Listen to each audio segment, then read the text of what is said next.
Continuando con el video anterior, vamos a seguir viendo ejemplos de vectores linealmente independientes y vectores linealmente dependientes. Ahora, en el espacio vectorial de las matrices reales, 3 por 2, 3 filas por 2 columnas, consideramos estas tres matrices, A, B y C. Y nos preguntamos si son LI o LD. Bueno, hacemos un análisis directo. Consideramos una combinación lineal de estas tres matrices igualada a la matriz nula. Y nos preguntamos si podremos encontrar escalares, digamos, alguna solución no nula de esta ecuación. Es decir, si podemos encontrar alfa, beta y gamma, no los tres iguales a 0, para las cuales se cumpla esto.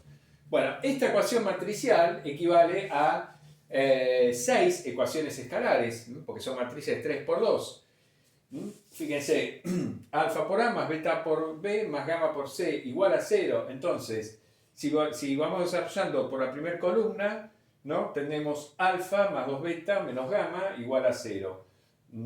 Acá nos queda 0, nos queda beta, beta igual a 0, nos queda 2 alfa más beta igual a 0, lo que tenemos acá. Nos queda alfa, alfa más 2 beta igual a 0, acá. Alfa más 2 beta igual a 0, bueno, etc. Vamos recorriendo todos los lugares y bueno, llegamos a este sistema. Bueno, no hay nada más que decir, digamos, este sistema obviamente la única solución que tiene es la trivial. Acá tenemos un montón de ecuaciones y tres incógnitas nomás que son alfa, beta y gamma, digamos, tenemos 6 ecuaciones y 3 incógnitas. Bueno, acá tenemos que beta es igual a 0, alfa es igual a 0 y gamma es igual a 0, listo, o sea, no llevó demasiado trabajo advertir que de la única forma que puede ocurrir esto es tomando alfa igual a beta igual a gamma igual a 0. Por lo tanto, estas tres matrices son linealmente independientes.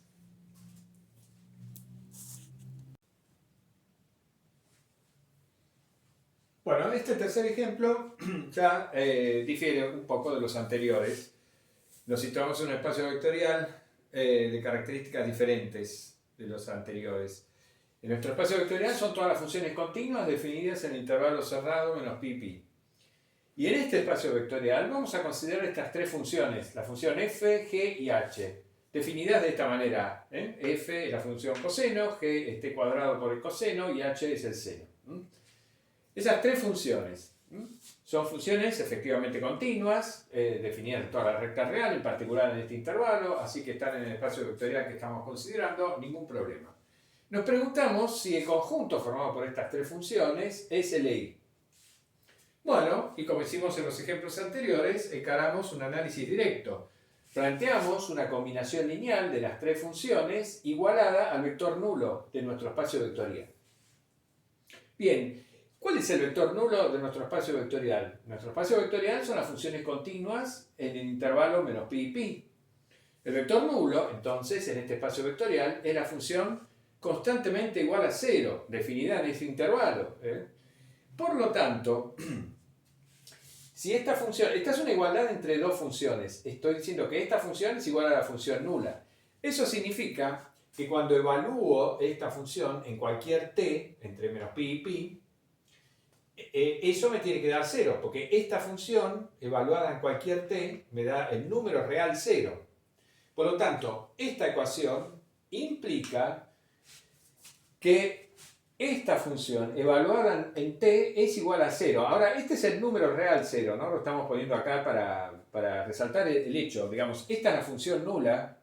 Acá tengo una función, acá tengo un número, el número 0. Entonces, esta función evaluada en t vale 0 para cualquier t, para todo t entre menos pi y pi. ¿Ya?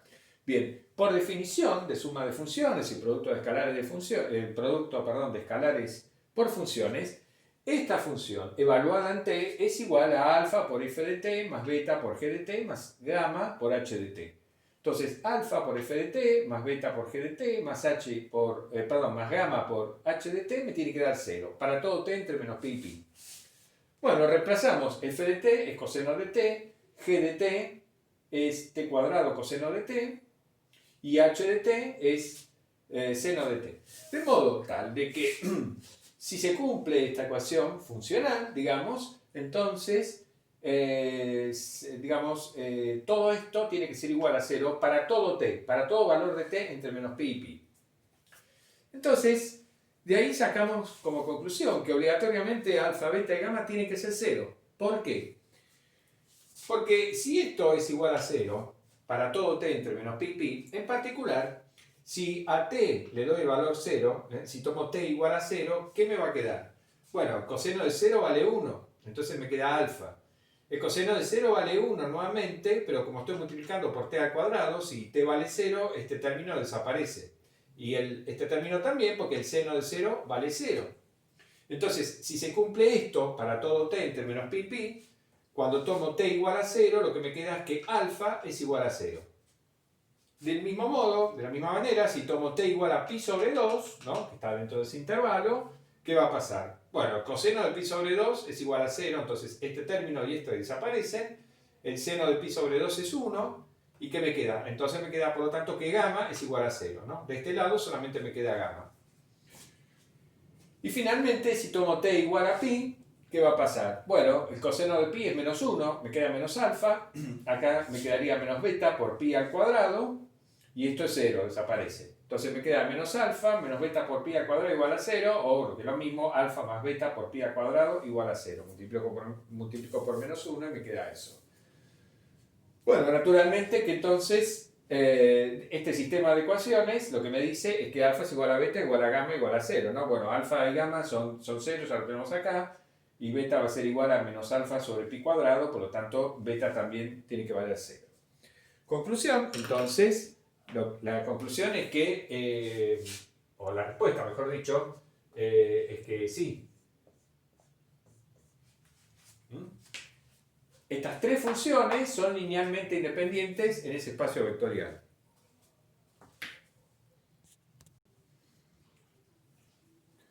Bueno, y ahora en el mismo espacio vectorial del ejemplo anterior, de las funciones continuas en el intervalo cerrado menos pi pi, vamos a considerar estas tres funciones: f de t, coseno cuadrado de t, g de t, seno cuadrado de t, y h de t, la función constantemente igual a 1. Bien, entonces, bueno, como todos sabemos, coseno cuadrado más seno cuadrado es siempre igual a 1. Entonces tenemos que la función h es de hecho la suma de las funciones f más g. Tenemos inmediatamente esta relación entre las funciones f, g y h, de modo tal de que esta función es combinación lineal de f y de g. Por lo tanto, el conjunto formado por estas tres funciones f, g y h es linealmente dependiente. Bueno, y ahora vamos a comenzar a hablar de un tema importante, muy importante, que es el de bases finitas. Cuando decimos que tenemos una base finita en un espacio vectorial. Bien, entonces damos la definición de lo que es una base finita. Diremos que cierto conjunto finito de vectores, B1, B2, Bn, de este espacio vectorial B, B es cualquier espacio vectorial real, es una base del espacio vectorial B si se verifican estas dos condiciones. ¿Qué condiciones se tienen que cumplir para que esto sea una base de este espacio vectorial? Bueno, las dos condiciones que vamos a escribir a continuación. Bien, entonces estas son las dos condiciones que tiene que cumplir el conjunto B para ser una base del espacio vectorial. Tiene que ser linealmente independiente. Tiene que ser linealmente independiente y además tiene que generar todo el espacio vectorial B. Es decir, todo vector del espacio vectorial debe poder escribirse como combinación lineal de estos vectores, pero además estos vectores deben ser linealmente independientes. Entonces, si se cumplen esas dos condiciones, este conjunto es lo que se denomina una base del espacio vectorial. En otras palabras, entonces, una base de un espacio vectorial para nosotros es un conjunto finito de vectores linealmente independientes que generan todo el espacio vectorial.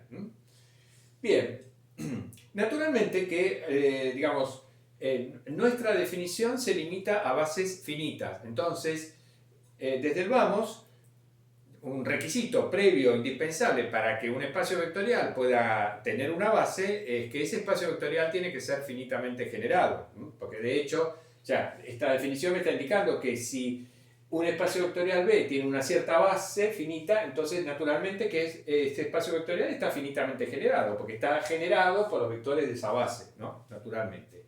De modo tal de que, por ejemplo, el espacio vectorial de los polinomios con coeficientes reales, ese espacio vectorial como tal no es finitamente generado, por lo tanto no puedo encontrar ahí una base finita.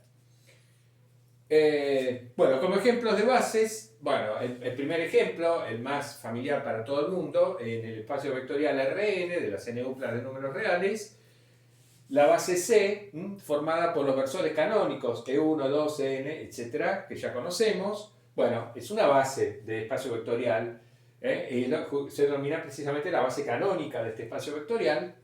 Todo vector de Rn, sabemos, se escribe como combinación lineal de estos y además es muy fácil ver que esos vectores son LI. En el espacio vectorial de las matrices 2×2 reales, podemos considerar esta base formada por estas 4 matrices 2×2.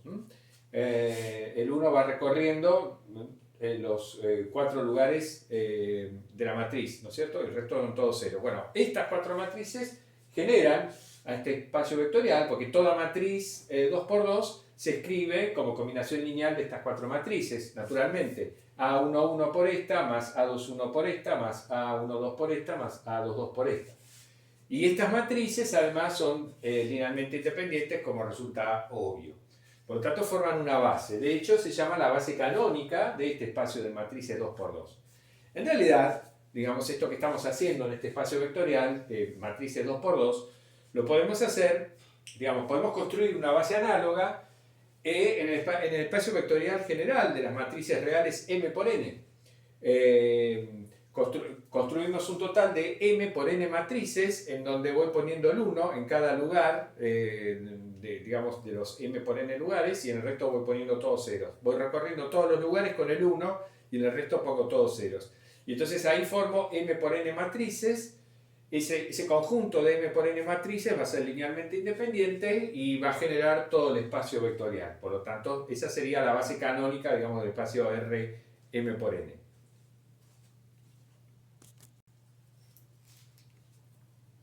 Bueno, y vamos a concluir este video con una observación bastante obvia, pero es bueno tenerla en cuenta, detenerse en ella. Supongamos que tenemos n vectores linealmente independientes en cierto espacio vectorial B. Tengo n vectores LI en este espacio vectorial B. De este espacio vectorial B no sé nada, simplemente sé que es un espacio vectorial y que estos vectores pertenecen a B. Pero digo, no sé si es finitamente generado, no sé nada del espacio vectorial B. Pero lo que sí sabemos es que estos vectores, al ser LI, forman una base del subespacio generado por ellos. A ver, lo primero que hay que decir es lo siguiente. Cuando uno considera un subespacio vectorial de un espacio vectorial dado, es en sí mismo un nuevo espacio vectorial. Eso lo sabemos. Es decir, todo subespacio es en sí mismo un espacio vectorial. Entonces, todos los conceptos que uno define para un espacio vectorial cualquiera son aplicables, tienen sentido en un subespacio. Entonces, podemos hablar de conjuntos LI y LD dentro de un subespacio vectorial, y en particular podemos hablar de bases de subespacios. Podemos, en un caso determinado, decir si un conjunto dado de vectores es o no es base de cierto subespacio. Entonces, una base del subespacio S, ¿qué sería? Un conjunto linealmente independiente de vectores que me generan al subespacio S. Bueno, entonces, naturalmente que si tengo entonces n vectores LI, el subespacio generado por ellos los tiene como base, porque digamos, estos vectores automáticamente cumplen las dos condiciones que debe cumplir un conjunto de vectores para ser base. Son LI, porque estamos diciendo que son LI de entrada, y me generan todo el subespacio S. Luego son una base del subespacio S. Digamos, podría ocurrir que B no fuera finitamente generado, pero el subespacio generado por un conjunto finito de vectores automáticamente es finitamente generado, digamos, es un subespacio finitamente generado dentro de B.